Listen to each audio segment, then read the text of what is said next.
Yo, what it is?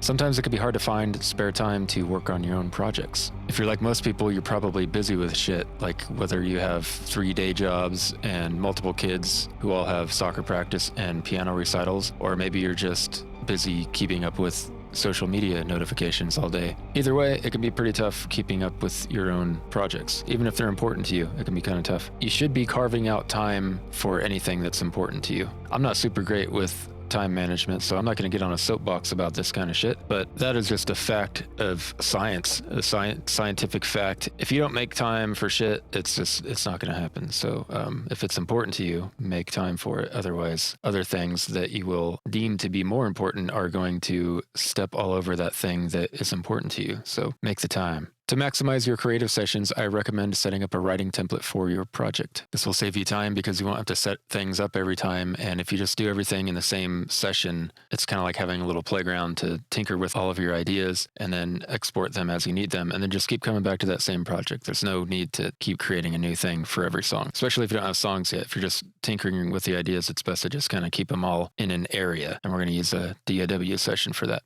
The basic idea is to have everything already set up and ready to go. And it's basically like a playground where you can just kind of tinker with all of your ideas and try different versions of them. So you're going to want like your drum library, tracks for your rhythm guitars and bass, any vocals, any synths that you really like to use. All that stuff should just already be ready to go on a track and you can just start creating. This won't be like a regular session file where you are concerned with mixing or how things sound. This is mainly just to capture and modify your ideas. Eventually they'll become songs, but for now we're just playing with parts. To be effective, your template should include a few things. Tracks for all of your common instruments, plenty of blank space to move entire song sections around, markers to help you navigate the session, some way to leave yourself notes, color-coded tracks, and an easy way to export ideas to a chosen folder for review outside of the DAW, preferably on a cloud service like Dropbox or Google Drive or something like that. If you're working with other people, it can be helpful to have everybody all on the same DAW, and that way you can share session files, but it's not essential. Any DAW will allow you to export MIDI and audio tracks, which are cross-compatible with any other DAW. The more of a system you have, the easier it will be to accomplish a lot of work in a relatively small amount of time. A lot of this stuff probably sounds like boring shit, but the cool thing is you only have to do it one time and then never again. If you don't use a template, you have to do it fucking every time you start. So if you really don't like doing that stuff, just do it one time and fucking stop doing it.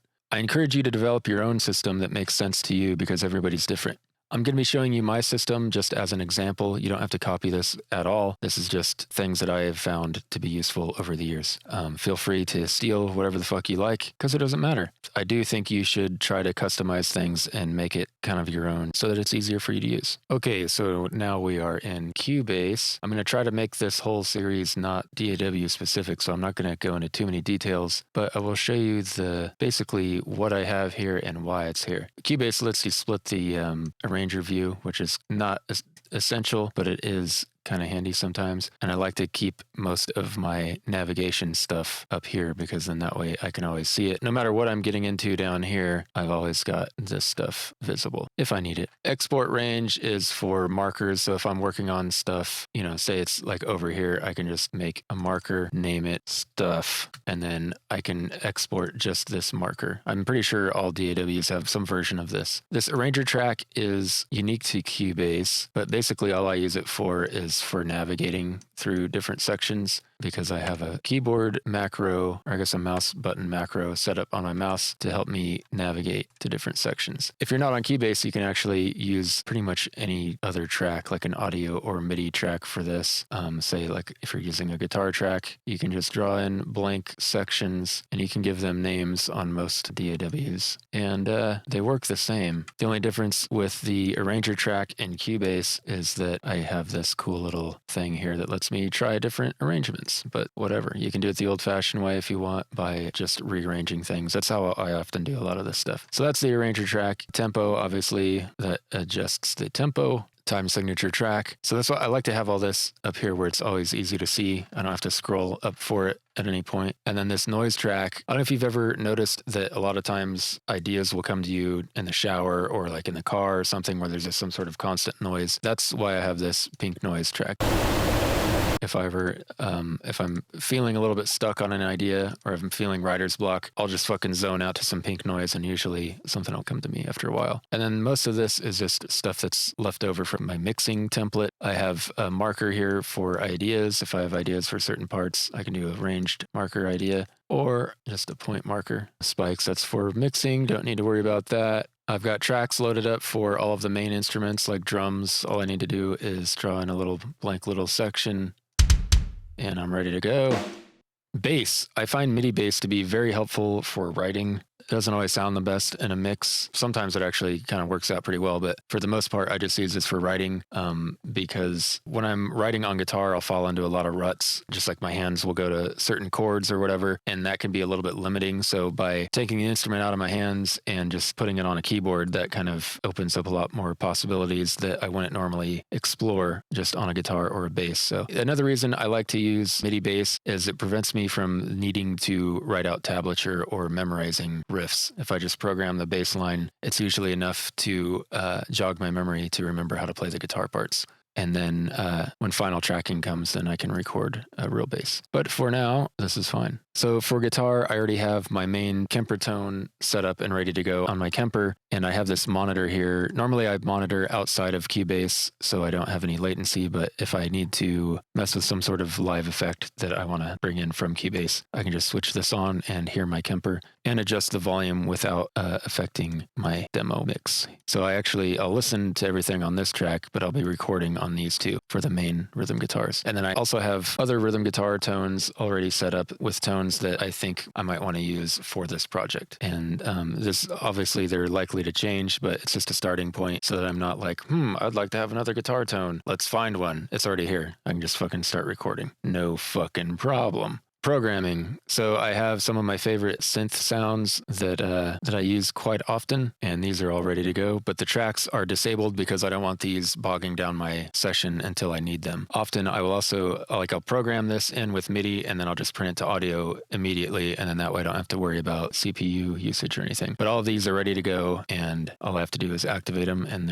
they're fucking jamming. I have this sample thing. This track here is routed to a special input on my sound card, which basically records anything coming out of it. So if I find something on YouTube or whatever, something from a movie, I can steal it and record it right here into the session.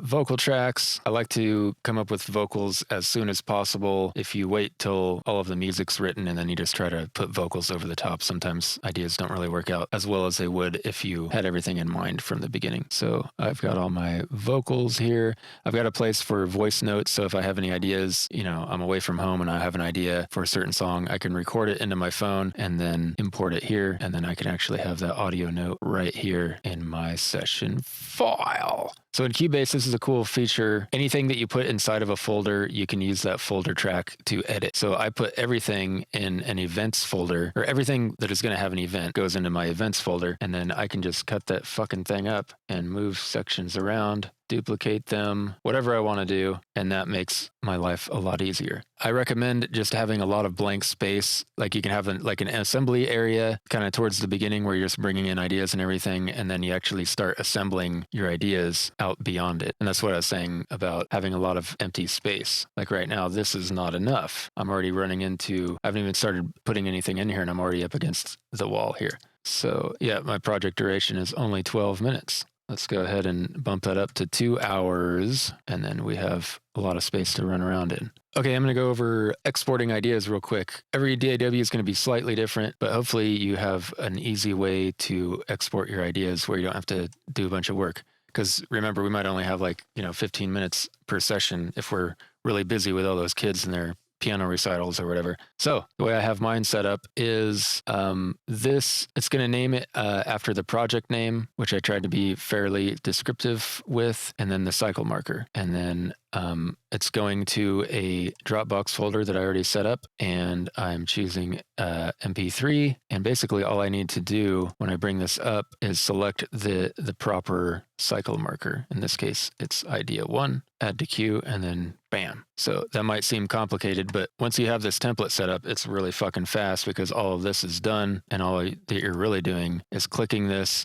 add to queue, and then hitting export. And then when it's done, you can just walk away and then, get to that same file that you just exported from your phone or whatever, and you have it wherever you need to be. That's basically it. You just keep fucking working on ideas in this thing, and whenever you have something that's worth exporting, boom, make a little cycle marker, name it, come in here,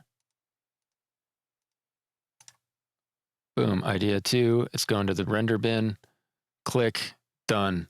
And that's basically all of this is for, is just to play around with ideas and try different things, different versions of things, and then export them for later evaluation. See you later.